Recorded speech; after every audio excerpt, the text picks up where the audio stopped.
قدرمن اوریدونکو ستړي مشئ دا هم تازه خبر طالبان ته د پاکستان پیغور پر ښځو محدودیت وروسته پاتې فکر دی. دوستانو ویډیو را سره تر پای وګورئ. که چیرته مو زموږ چینل نوي سبسکرایب کړی چینل هم د سره سبسکرایب کړئ. د پاکستان د اطلاعاتو وزیر فواد چودھری وایي پر ښځو د طالبان لخوا د محدودیتونو لګول وروسته پاتې فکر دی. فواد چودھری دغه راز د ښځو په تګ راتګ او سفر باندې د محدودیتونو د لګولو په اړوند د طالبانو وروستی اقدام بیکاره تفکر ګڼلی دی. نوموړي دا بندیزونه پاکستان ته هم ګواښ بللی دی. طالبان د فواد چودھری دې څرګندونې ته تر اوسه غبرګون نه دی ښودلی، خو ولس د سخت ځواب په تمه دی.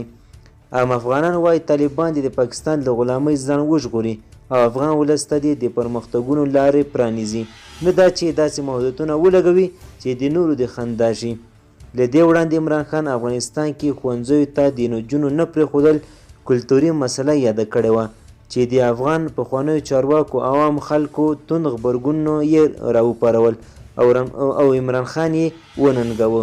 که بیا د افغان کلتور په تړاو څرګندونې وکړي په زیان به یې تمام شي.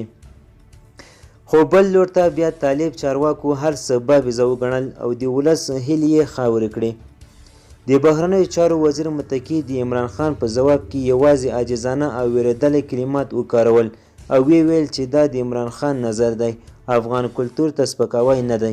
د یادونې ده چې د بشري حقونو د څار نړیوالې ادارې هم تېره ورځ د افغان میرمنو په اړه د طالبانو تازه څرګندونې د دوی د زنداني کولو په معنا بللې وې. یادې ادارې ویلي وو چې نوی حکومت تر دې وړاندې هم پر ښځینهو بېلابېل فشارونه راوستي او له کاره کولو یې منع کړي دي. تېره ورځ د امریکا د ولسمشر مرستیال کاملا هاریس هم ویلي وو چې طالبانو د ښځینهو په اړه د امریکا تمه نه ده پوره کړې. هغې ویلي وو داسې ښکاري چې دوی له ښځینهو سره ناسم چلند کوي او دا مسله امریکا ته د اندېښنې وړ ده. هغې ټینګار کړی چې امریکا به له افغان میرمنو خپل ملاتړ ته ادامه ورکوي.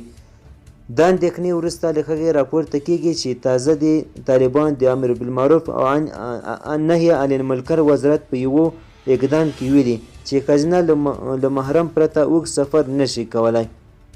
دوستانو زموږ خبر تر همدې ځای و. د لا زیاتو معلوماتو لپاره زموږ چینل سره سبسکرایب کړئ. مننه.